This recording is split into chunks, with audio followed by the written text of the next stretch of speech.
We are already live. Yeah. Yes, yes, yes, yes. So, welcome to Unilori UISF once again. My name is Steven, and I'll be the moderator for these sections.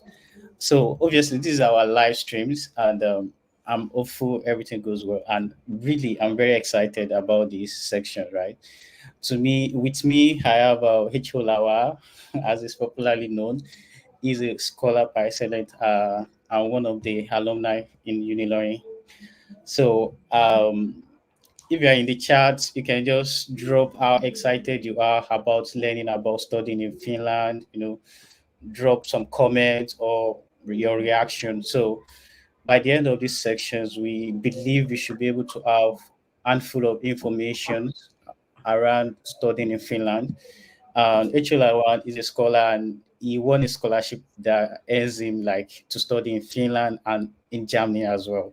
So I know he will be the best person to talk about his journey and experience so far. So I believe you are in a safe hands to learn about this, how to navigate your scholarship routes in Finland. So, HLI1, do you want to take it away from here? Okay. Thank you so much, Mr. Steven. Thanks for the introduction. My name is Hamed Olalikon Lawal, but most people call me H.O. Lawal.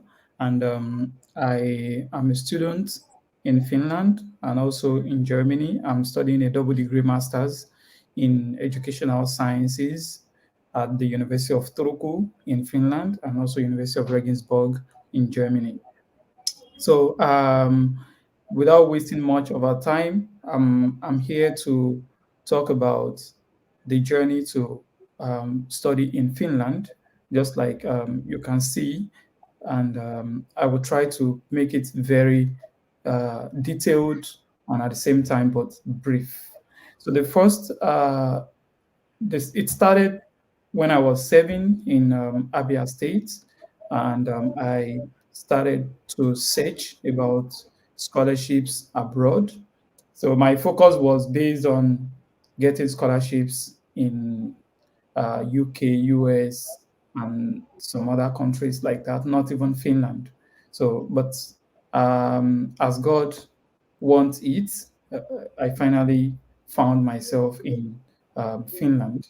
So I would be sharing with you my step-by-step approach to how you can study here in Finland. If you have any question or you think maybe I haven't mentioned something, then you can put it in the comments, and I hopefully I should be able to answer your question. So I would begin by talking about the scholarship itself. So the Finland government scholarship is available for everyone, and the university-based scholarship is also available for everyone. So if you're Sorry, applying to, okay, I just want to say, probably if you have something to share your screen or something, if you have a preparation for that, it's fine as well. But if not, yeah, I think. maybe yeah, I would try to share my screen when the time comes, but I don't have any slides, but it's just me. I have my I have my what's it called, my notes with me. So Okay, no first problem. and foremost, I would begin by talking about your CV. It's very, very important. It's the crucial part of the scholarship application. You try as much as possible to in your CV, your journey in Nigeria, what are those things that you've done, your academic experience, your milestones at the university. So you try as much as possible to share that on your CV.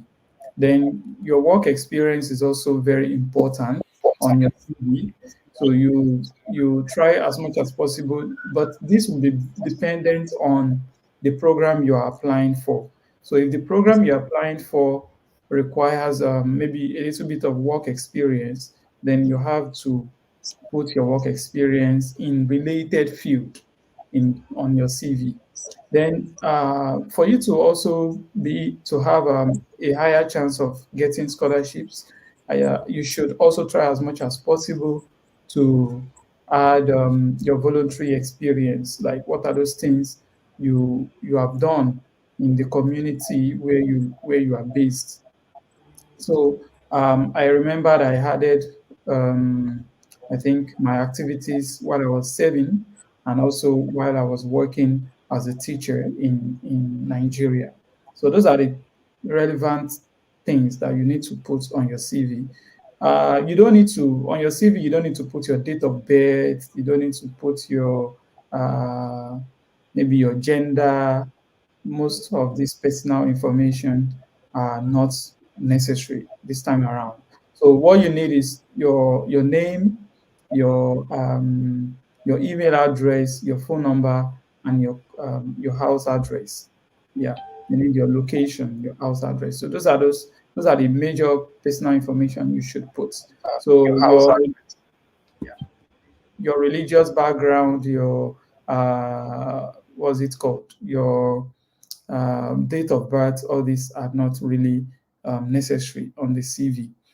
Then I would also recommend you use the Europass format, even though we have different formats and uh, it's not really it's not really something you should worry about. But Europass CV is a standard CV format, which I'm sure many of the universities in Europe, they know the format and they can easily access your information through Europass. So the Europass CV, you can find it on Europass Europass CV. I would see if it is possible to share my screen. So, but that's just what I want to talk about. So the Europass CV is important. You have to learn how to use the Europass CV. I'm sure if you go on YouTube.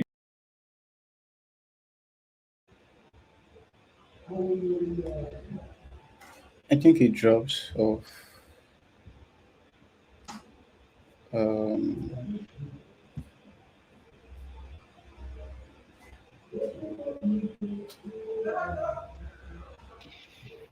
So sorry, I was kicked out. So if you go on YouTube, you're going to see some formats on how to develop the Europass CV. That's number one.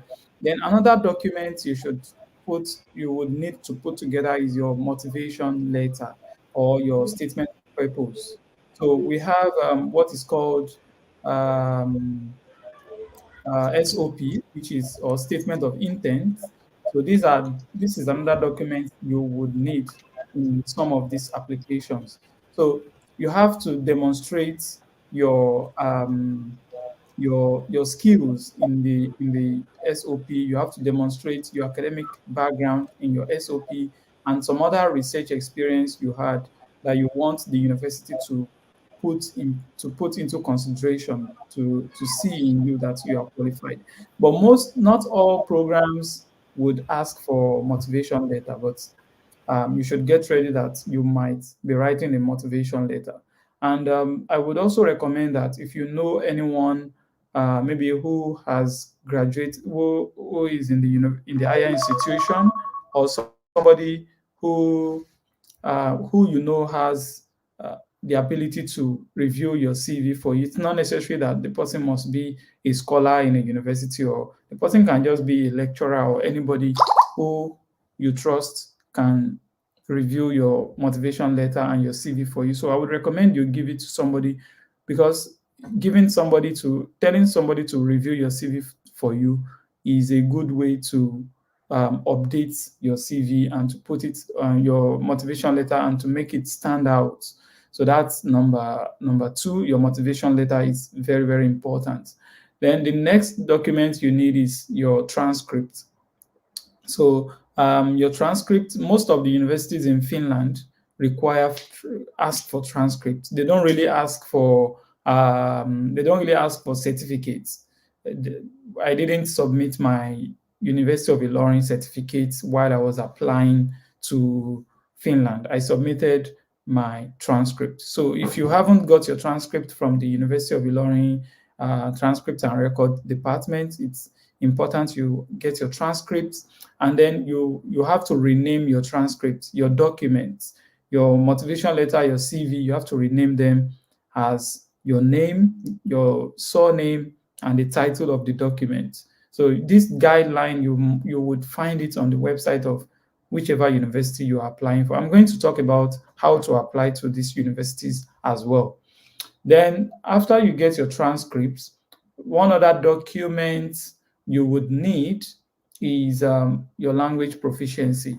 So your language proficiency could be IELTS, it could be TOEFL or PTE. These are the three standardized English tests that most of these universities would ask for. So you need to start preparing for the IELTS exam, and at the same time, you take the exam before the application date. So you need a minimum of 6.5, 6.5 if you 6.5 and at least 6.0 in each of the sections of the exam. And if you have to also check the university websites for their specific requirements when it comes to language proficiency, because some universities would ask you to get 6.5 overall, 6.0 in each section, while some would tell you 6.0 overall and 5.5 minimum in each of the sections of the IELTS. So if you need, maybe you need coaching, or you need I don't know if the moderator would permit me. If you need coaching and you need to register, you need guidelines to register and to join the coaching, you can reach out to, maybe you reach out to the moderator, or you reach out to me, or you reach out to the scholarship group. You're going to be guided on how to go about the IELTS. Then I just got a news recently that University of Turku, which is the university where I'm currently studying, is now waiving IELTS for Nigerians. So not just Nigerians, but some African countries where English language is used as a medium of instruction. So University of Turku, I just confirmed that you don't need IELTS to apply to my university right now. So maybe starting from 2025, you don't need IELTS, but I'm not sure of other universities. So you need to confirm about on the university websites the language requirements, the language proficiency requirements. Then when you're done with that, you get all your documents ready. Now let's talk about applying to these universities. So the first thing you do is you go to studyinfo.fi. I'm trying to share my screen so I can show you where share screen, Windows, Chrome tab. Yeah. So yeah, I hope you can all see my screen. So for you Yes, to, yes. exactly. So you go to studyinfo.fi. So you enter. So usually this is the website. So you have this website as the official website to applying for any programs in Finland. So on your left-hand side, you see the levels of education. You see the Finnish education system, upper secondary school, higher education. So if you're applying for a master's program or you're applying for a bachelor's program, you would go to, you would go to higher education. So under higher education, we have this higher education degree. So degrees, so you click on it, then it gives you list of programs for bachelor's, and also lists of programs for masters. You find it down here. Yeah, list of programs for all masters courses. So this is the official website to applying for any program, whether bachelor's or master's in Finland. So all the universities, they already published their courses on this website, and you can find available, for example, available course you wish to apply for. So let's take, for example, you want to apply for this course, Advanced Practical Nursing, Masters of Health Sciences in in Obo Academy University. So you just go there and then you see basically what the program is all about. So it's um, it's a master's program, and that's why you have it as 120 ECTS. And also, you need Finnish level of education. Okay, it's Finnish. You mean maybe Finnish level 7 and other things like that. So let's look at how to apply. So you click on this particular link.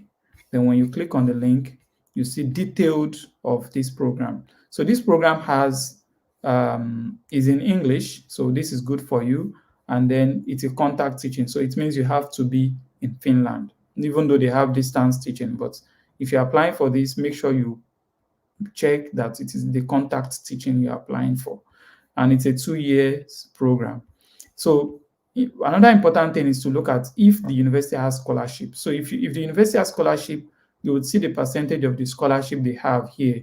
So for this program, they have from 0 to 100%. So for you to get a scholarship, you need to demonstrate some skills, or you need to demonstrate some abilities that you are qualified for this program, for this scholarship. So if you demonstrate those things well based on the criteria they've displayed on their website, then you can get up to 100% scholarship.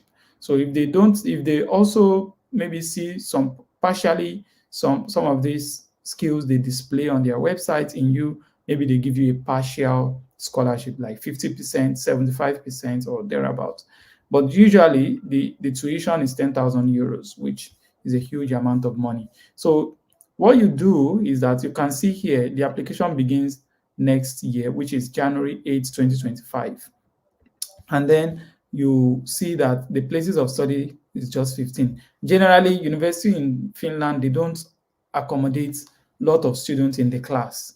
So even in my class, we are just about 16 or 18 of us in the class. So they don't really accommodate a lot of students like the UK or US, where you can have up to like 50 students in the class. You understand? They work on just few students. But this doesn't mean that you can't be one of these 15 people. So it's very, very possible. Don't see that 15 people are very small. It means I can't get it. No, try as much as possible to apply.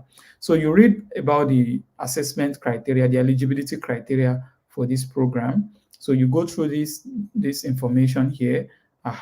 Language requirements. So if you check here, you would see the language requirements of this university, of this program. So you can see relevant work experience. So for you to get this scholarship, maybe admission or scholarship, you have to prove that you have a work experience minimum of 2 years, and you need your motivation letter, just like I mentioned at the beginning of this webinar. Then you need to also show that you have a bachelor's program, bachelor's certificate, or transcripts, as you can see here. So these are the basic criteria. And then I think this university has entrance exam, as you can see here.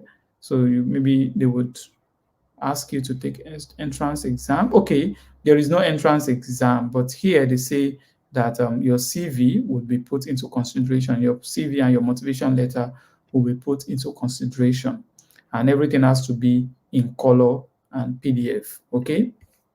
So one thing that makes students to get scholarship is to follow instruction.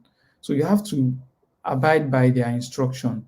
Don't try to skip anything. Try to read everything line by line and take note of every aspect of the information given. So looking at the language requirements for this university, so you can see TOEFL, IELTS, PTE, Cambridge exam, and some other English exams. But for us in Nigeria, IELTS and TOEFL are very, very common. So PTE is also common. So you can always register for any of these three exams, whichever one you are comfortable. Let's look at IELTS. So you need the IELTS academic and not the general IELTS. IELTS academic is what they need. So as you can see here, they see overall score of 6.5, but each section should not be lower than 5.5. So this is the requirements, and it's really worth it to write the IELTS if you're looking for scholarship or you're looking for admission. So I think let's look at, oh, I think, yeah, these are some countries that are qualified that, oh, Nigeria should be here now, Ghana, Nigeria. So if you're from Nigeria, then you don't need IELTS. If your studies is from Nigeria, then you don't need IELTS anymore. So most of these universities in Finland now, they are now considering our country as part of English language. If, for example, you've studied in any of these countries, you understand, and then it's possible you apply without IELTS. This is a good news. So try to search, just like I showed you. Search. Oh, sorry. Did you see? Were you seeing my screen when I changed the slide? Oh, so this university. I was trying to share my screen on the other part, but generally this university, as I can see now, would not require IELTS if you have studied or if you have completed your studies in Nigeria. So that is that about applying to programs in Finland. So the next thing I would also like to mention is to take note of the opening period for application. So the application will begin from January 8th. As you can see on their website, the application to Finland starts from January 8th. So you need to start searching for the programs you want to apply for, and at the same time gathering your documents, because most of these programs, they only open, this application open just for 1 week or 2 weeks maximum. So as you can see here, so the program only is opened for 2 weeks. So it would close on January 2022. And after this, I think what is needed is getting the admission. Then after the admission, you start processing your residence permit. So if you get a scholarship, you only need maybe if the scholarship covers some part of your tuition, like maybe 100% scholarship for your tuition, then you only need to prove your living expenses in Finland.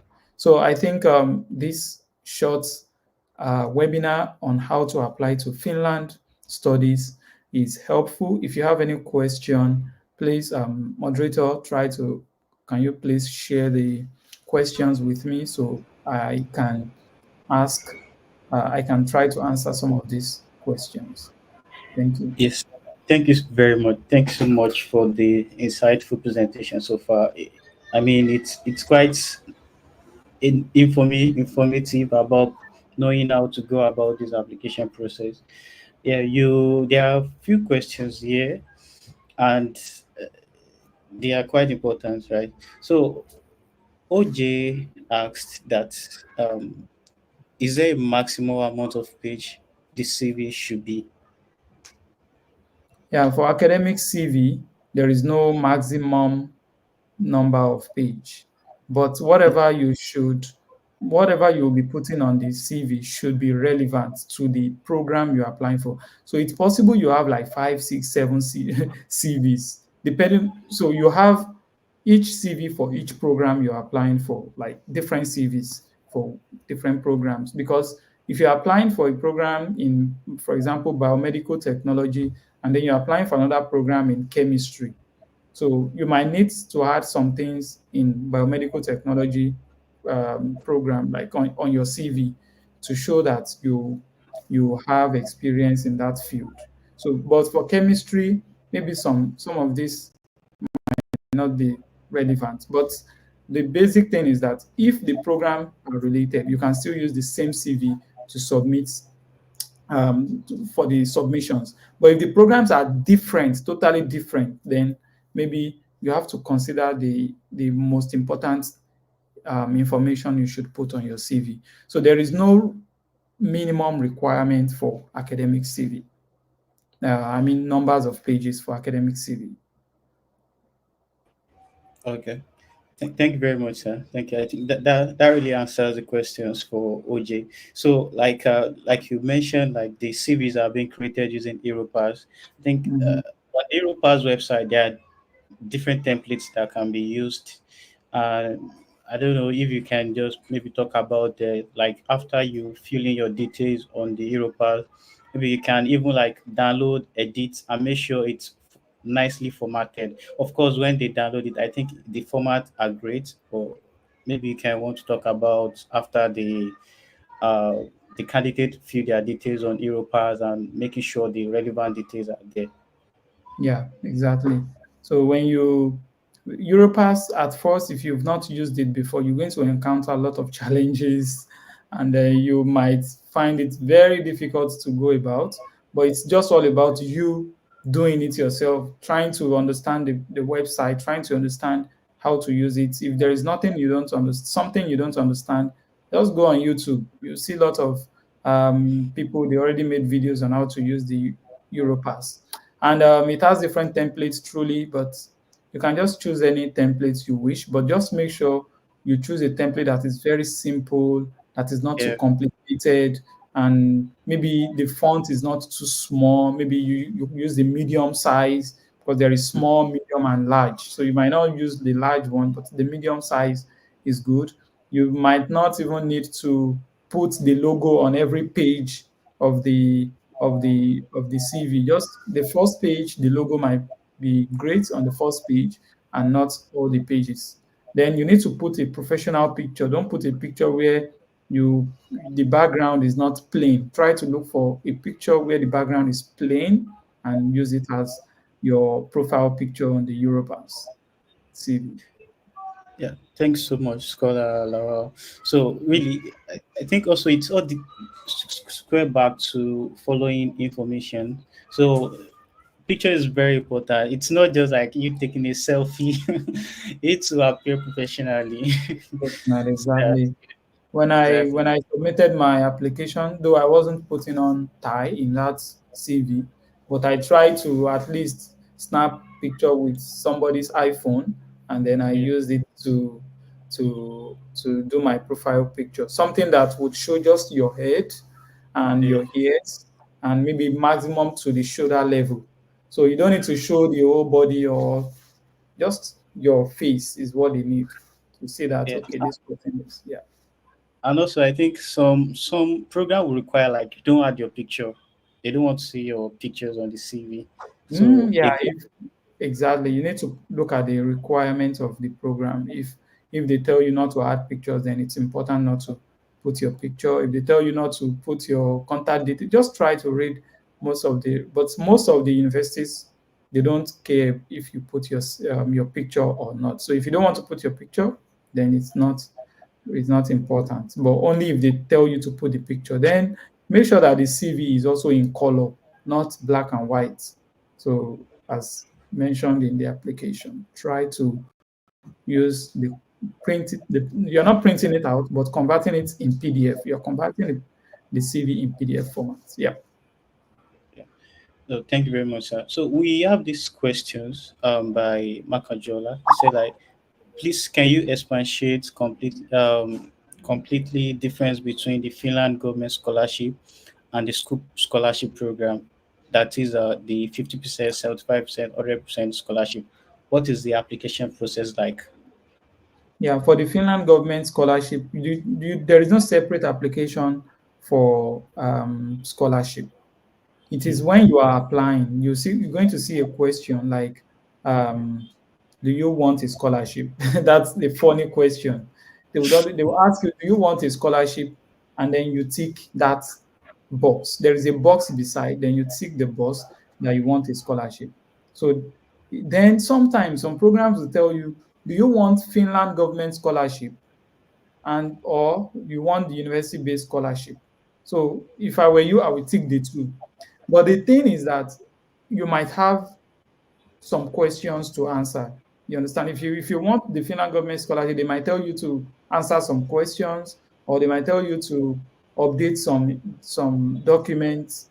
You understand? So depending on the program, there is no separate application. For Finland government scholarship, you get 5,000 euros. if you are given a Finland government scholarship.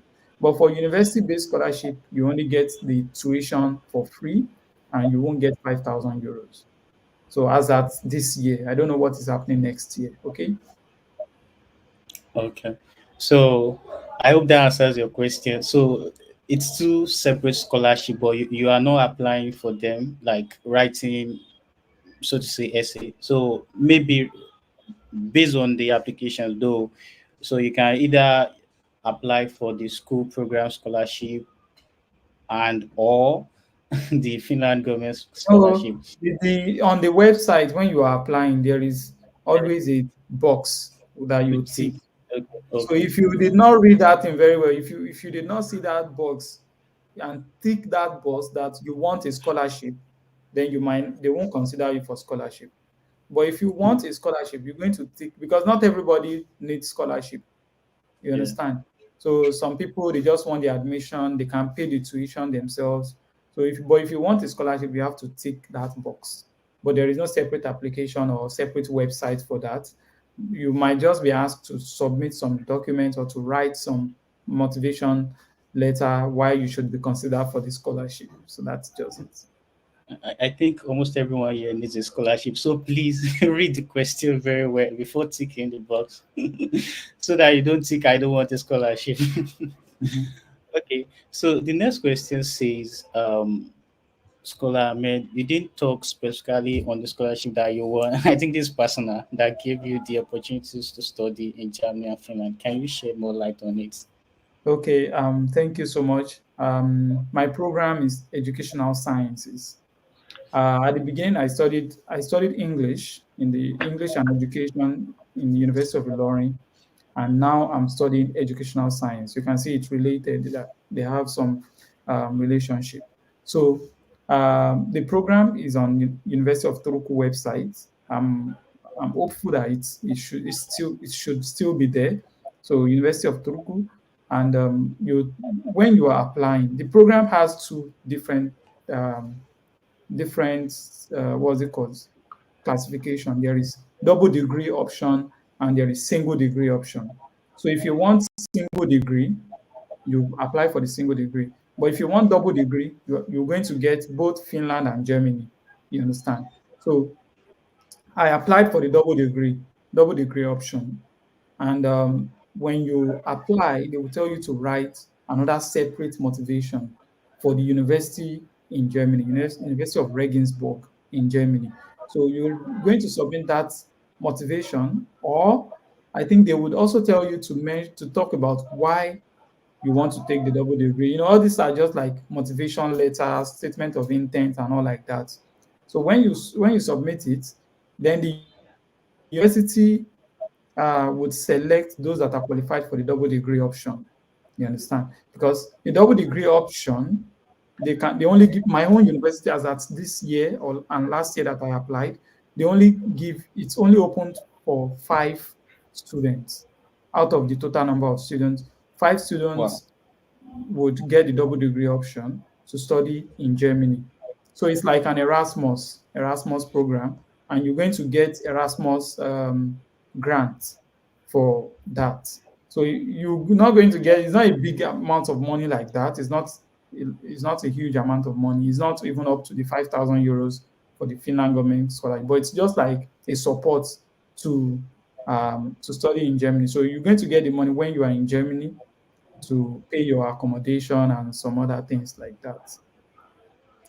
And Okay. what else did I forget to mention? So it's just search University of Turku Educational Sciences. That's the title of the program. If you have the and then if you are in Finland, you are qualified to go for summer study in any country in Europe. So there is Erasmus study program during the summer. So if you want to go to Germany, you want to go to another country, you can always go to those countries, and you apply as a for summer program or a semester in another European country, and then you move on. It's just like that. But my own program is a double degree program. Okay, thank you. All right. Thanks so much, Scholar Ahmed. So this person is asking how to search for the scholarship. I don't know if you want to go through that again or they can watch the video.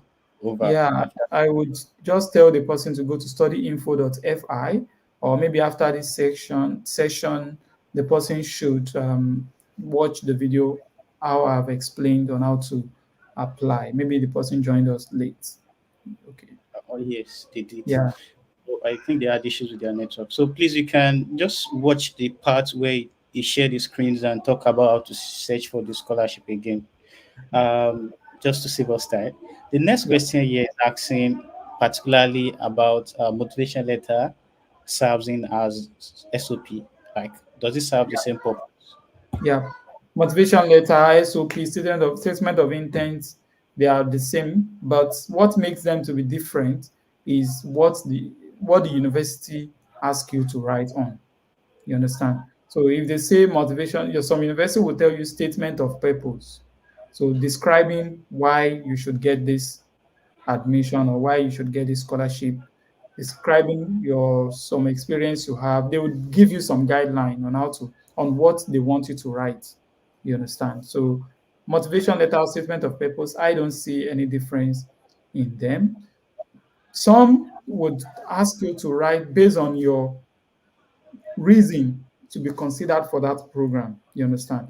While some would give you some reasons to display in the motivation letter. For example, if you're applying for Chivney now, Chivney scholarship, Chivney would tell you to write based on what they want to see, like leadership experience, all those things. They will tell you where you've shown a leadership, blah blah blah, like that. So that's another different way of writing motivation letter. But some would not tell you where you have displayed all these things. They just want you to write and prove that you are the best candidate for that program. Yeah. Thank you so much. Thank you so much.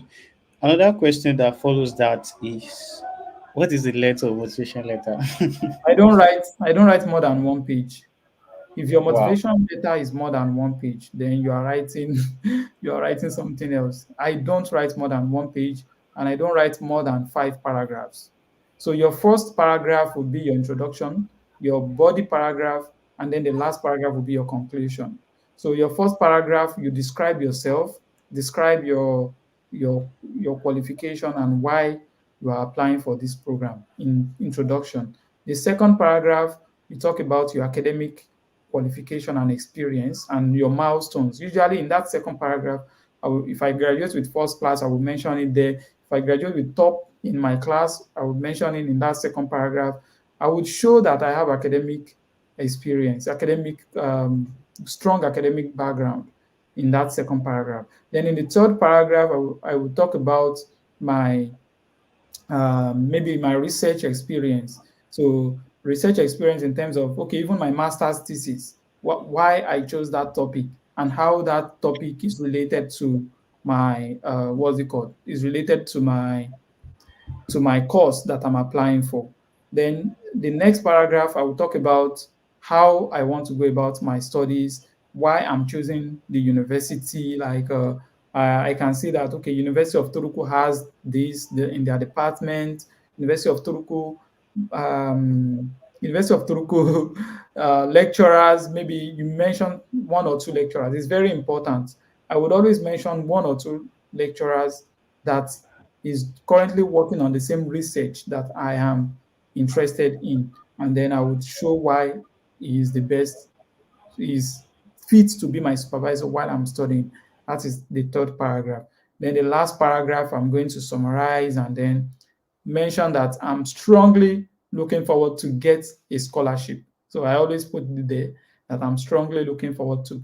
Is a professional way of begging that they should give you scholarship. So I've given you a step by step approach to write your motivation letter. Also, if you know, I have a YouTube channel, Lawal. Just search that YouTube channel. I have made a video on how I did my motivation letter, and I shared the sample of my motivation letter in that video. So you would see it on my channel as well. Okay, I think I've already answered the question. Any other question? Oh, sorry, I never knew I was muted. Okay. So thank you so much. It summarized like even the length of the motivation letters and to avoid unnecessary informations or details. Like when you try to elaborate too much, you lose the point because they have a lot of letters to read. So Mhm. you have to go direct. And something caught my interest: the professional way of begging for scholarship. Right. Exactly. Professional way of begging for So scholarship.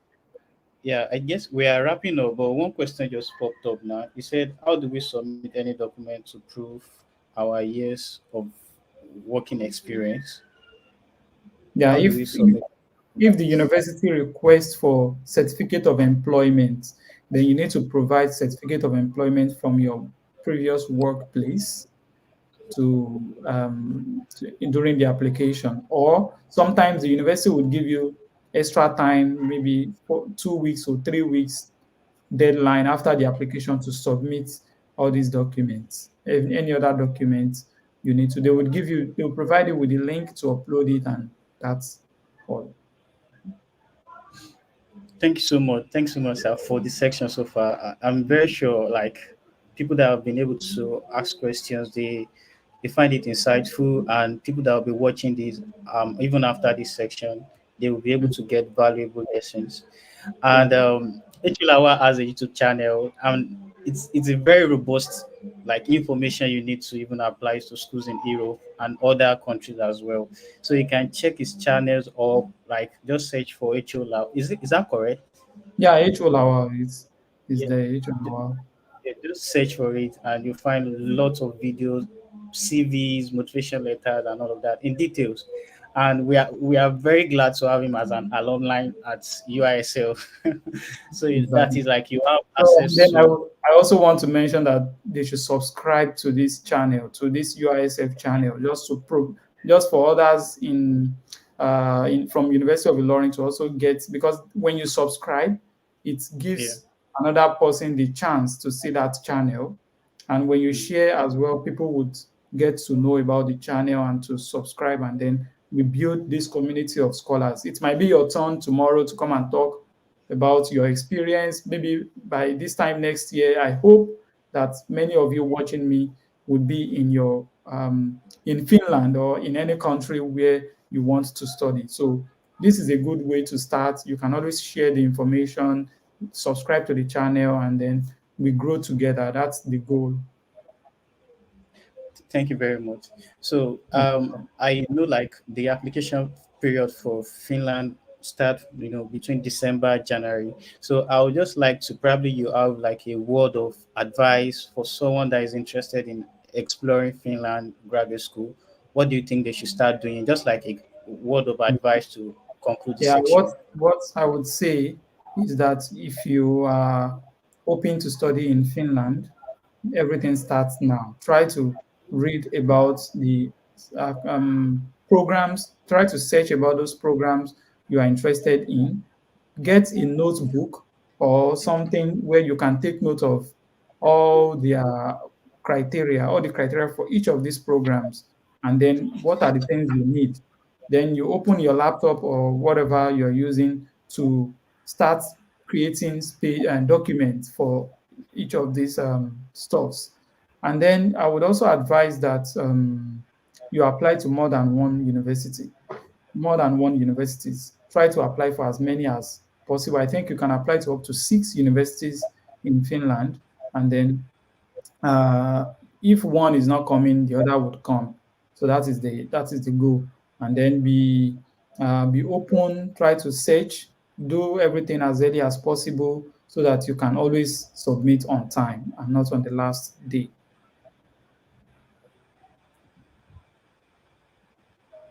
So that's my Yeah. So thank you very much. And also, just like you had mentioned about some of the documents you require, the proficiency. Yeah, it's good to know like some of the schools are already waiving their proficiency requirements. Mhm.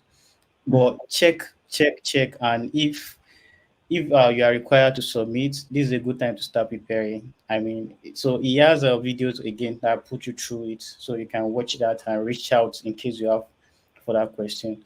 So thank you so much, Scholar Ahmed, for your time. we are really grateful for having like taking your time to join us on a weekend. I know you probably try to rest or something, but you decide to be with us. Thank you very much, sir. Thank you so much. Thank you so much, Mr. Thank you. Scholar Steven. Thank you so much. And yeah, see you in All right. Finland, in Germany, or wherever you want to you want to study by next year. Thank you. All right. Thank you very much. Thank you everyone for joining us this afternoon, and we hope by the time you look at it again, you find it informative, and it could be your turn next to talk to us about your journey, and we are grateful. All right, bye everyone.